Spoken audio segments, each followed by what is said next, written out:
Good day, guys. Today is January 3, 2025. So, pangatlong araw ng 2025. Samahan niyo ako, guys, sa aking US stock market investing na matatawag or trading. Bakit nga ba US stock market ang aking napili? Ang sagot is long-term uptrend itong US stock market. Itong data na to is mula 1980 hanggang ngayon is sobrang uptrend. Nakita nyo naman to, guys. Pataas talaga to, ganyan. Ibig sabihin, bullish siya, uptrend. May mga correction naman yan. Hindi naman nawawala yung correction or yung mga pullback or bear market. Pero normal lang yan. Tulad na lang nung pandemic time, bumagsak yung SPX 500 ng 33%. Pero nung nag-recover, sobra-sobra naman. Tapos nung kailan ba to? Mula nung December 2021 hanggang October 2022, bumagsak rin siya ng 27%. Then nung nag-recover, tuloy-tuloy din. So, kaya okay yung US stock market for long term. Kahit bili-bili lang kapag nag-retrace yung mga paboritong stocks o yung malalakas na stocks o yung tinatawag nating Magnificent Seven, yung Microsoft, Tesla, Meta, Apple, Amazon, Google, Nvidia, yun, Nvidia pala. So, tingnan mo natin yung Microsoft. Sampulan muna natin yung Microsoft. Bali nga pala, itong investment challenge na to is ngayong January ko sisimulan, and ang plano ko is mag-deposit ng 500 Canadian dollars every month para tuloy-tuloy yung investment hanggang lumaki yung account, hanggang lumaki yung portfolio. And medyo picky lang sa mga stocks na bibilhin. Madalas dito, ito yung mga bibiling ko lang talaga, mga Microsoft, yung mga malalaki. Kasi nakakabili naman ng tingi-tingi, kumbaga fractional shares. Hindi naman buuhan na shares yung bibilihin . Kahit $100 nga makakabili dito . Fractional lang. So, itong Microsoft, titingnan natin is uptrend rin to. Masyado nang malayo yung 1980. So, sukatin na lang natin. Halimbawa, 2015. Ito, 2015 to . Halimbawa, nag-invest na ako sa noong 2015 dito, banda. Tapos sinayaan ko lang. Sa current price niya ngayon is 643%. Diba? In 10 years. Hindi, 9 years lang pala yan. Kasi kakapasok pa lang ng 2025. So, 9 years lang. Current price niya, nasa 646%. Sobrang laki na, di ba? Kung may 100K ka lang na binili, tapos hold ka lang, plus dividend pa pala yan. So, yung 100K mo, tumubo na ng 646,000, di ba? In 10 years, 9 years. Kumbaga ano lang, parang investor type lang. Buy and hold. Ganun na kalaki ang kikitain. So, kaya ganun, medyo confident ako dito na kung mag-i-start ako ngayon, ngayong 2025, baka sa 2030, malaki na rin yun. Hindi na ito yung magiging price ng Microsoft sa mga panahon na yon sa 2030. Malamang doble na yan. Kung magiging okay pa rin yung company. Pero tingin ko okay na okay to. Malakas to. And stable. Yung earnings nito is maganda every year. Kaya sureball to, sureball. So, ang ano ko dito, ang plano ko, hihintayin ko muna yung bumagsak sa level na to. Sana bumagsak siya dito sa level na to. Tapos saka ako mamimili. $388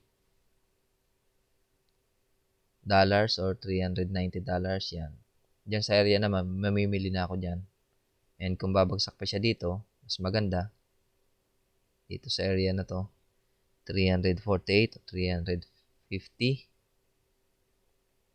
level kasi parang mangyayari niyan, retest dito Previous resistance niya. Baka maging ano na yan, maging support na yan, yung previous resistance niya. Yun yung plano ko dito sa Microsoft. Sana mapagbigyan para maka-entry ng maganda-ganda. Mas maganda, mas mababa yung average, siyempre mas maganda, mas malaki yung ROI, mas malaki yung tutubuin, di ba? Isa pa lang yan, Microsoft pa lang yan. Kung titingnan natin yung Nvidia, sobrang lakas nito. Nvidia, ito. May mga guhit-guhit na rin ako dyan. Ibig sabihin yan, pag mga ganyan, aabangan ko siya sa mga level na yan. Kumbaga, mga support na yan Tingnan natin tong Nvidia. 5 years ago. Tingnan natin kung magkano ang tinaas.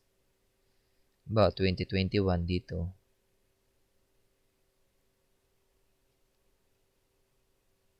712%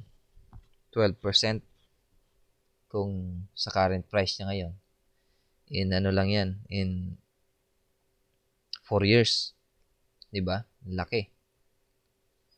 Ang laki ng itinaas. Nvidia, ano pa ba yung Apple. Kung mahilig kayo sa iPhone, edi bumili na lang kayo ng iPhone ng Apple shares. At least ito tataas yung value. Yung iPhone habang naluluma, nagmumura. Ito habang tumatagal, yung value ng stock price nito is tumataas. So, di ba? Pwede.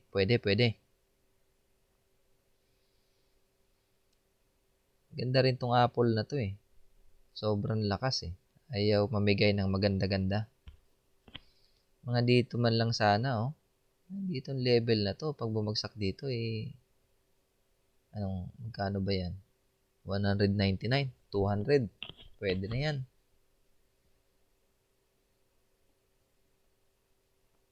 Pag bumagsak yan dyan, maganda-ganda kasi siyempre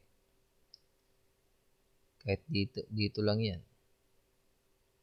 27% agad 30% pag bumalik sa taas. Maganda to. So, yun muna guys sa ngayon. And mag-update ulit ako, gagawa ulit ako ng video kung paano bumili ng shares sa US stock market gamit ang aking broker. Kailangan may broker ka nga pala bago ka makabili nito. And since nandito ako sa Canada, is IBKR Canada or Interactive Brokers yung gamit ko. Ay yung gagamitin ko pala. Pwede rin yun sa Pilipinas. Pwede makakapag-open rin kung nasa Pilipinas. Pwede rin. Legit naman yun, legit. Kaysa nag-i-scatter kayo. Kaysa nag-i-scatter kayo, dito na lang kayo mag-invest. Baka malaki-laki pa yung chance na lumaki. Tiyaga-tiyaga lang. Tiwala lang. So, ano pa ba? Apple, tapos Amazon. Tingnan natin yung Amazon. Ganda rin tong Amazon. Di ba? Lahat pataas.